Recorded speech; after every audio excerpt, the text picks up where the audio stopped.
Hi YouTube. I just wanted to put together a really quick video. I was going to name this When Really Smart People Say Really Stupid Things, but I went with the 80's theme instead, and so I'm asking, will Silver Wang Chung tonight? For all you young guys, you're going to have to use Google on that one. I'm not your personal Google. I'm not going to look that up for you. But, for those of us that had to live through it, this is the stuff we had to listen to, so you're going to have to use Google. There's a couple of YouTubers, pretty high-profile guys, and they're calling for Silver to basically repeat the same pattern from the 80's, fall down to $5 or $6 and then stay flat for a generation. Okay, I'm not going to name any names. One of them, they're both highly respected. One of them, his intelligence is only matched by his arrogance, and the other one is a faceless guy that doesn't make videos. He just posts comments everywhere, but they're usually pretty effective comments. And they're both saying that silver is going to go down to 80's level pricing. When smart people say really stupid things. There was a YouTuber named Chris, and he wore a fedora. It looked like he did videos from his back porch. He played big band music in the background. And the only reason I even paid attention to him was because Joe, Silver Futurist, perked up when he saw that he was back doing videos. So when Joe's a pretty good barometer. When he acts excited to see somebody, I usually know that I'm going to listen to a well-reasoned, articulate argument, whether it's for silver or against it. Okay, I love listening to a nice, well-laid-out, articulate argument against silver.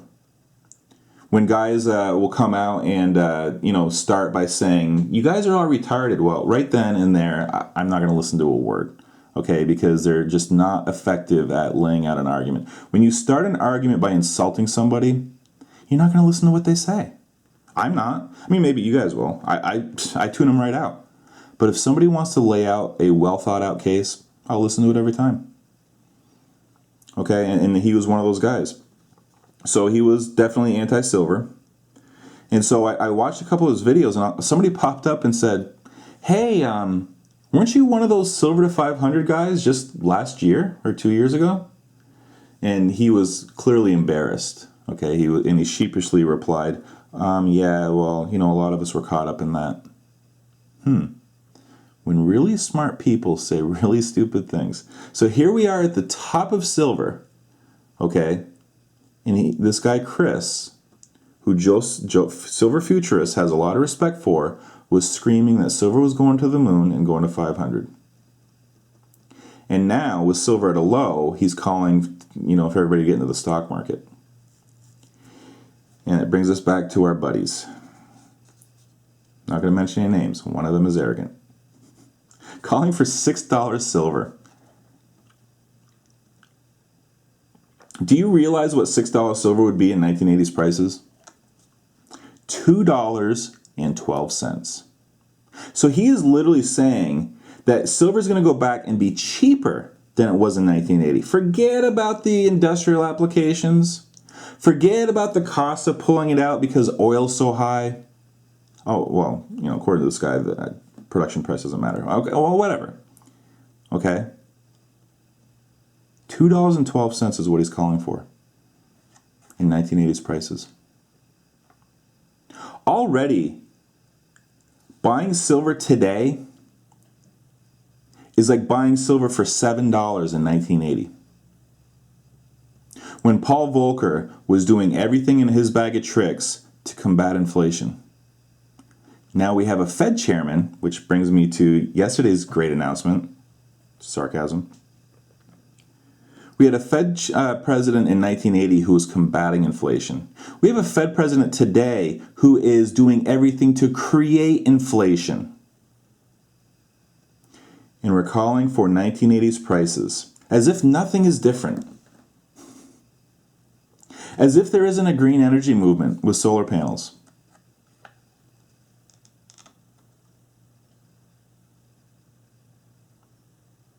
It boggles my mind when smart people say really stupid things. I don't know if you can use that as a gauge to say that silver has bottomed. But when you see the sharp move down that we've had, and then you start seeing these guys saying silver to $6.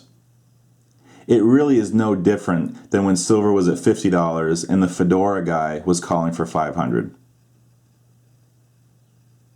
Ben Bernanke basically tipped his hand yesterday. Okay, it was just a couple weeks ago. Remember all the taper talk? Oh, we're tapering. Oh, we're going to scale back the bond buying. Oh, and now what are we doing? No, full steam ahead. We're going forward.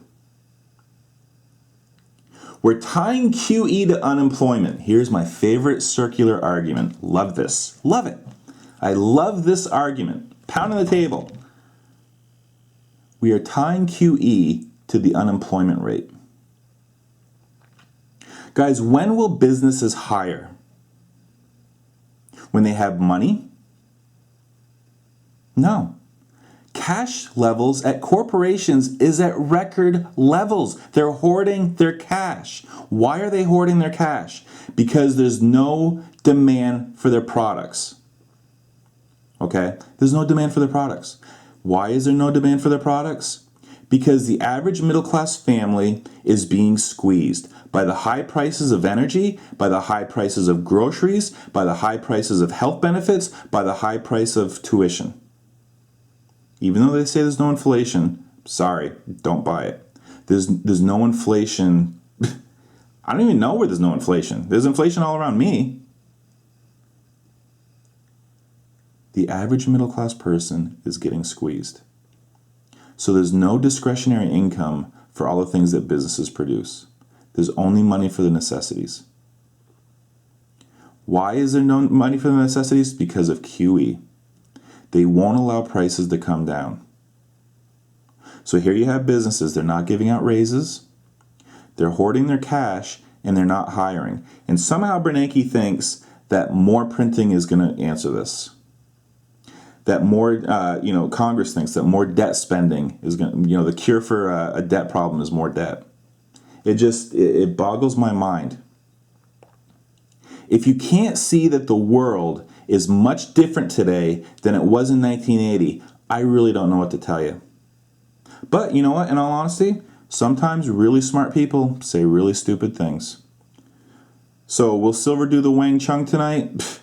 I don't think so.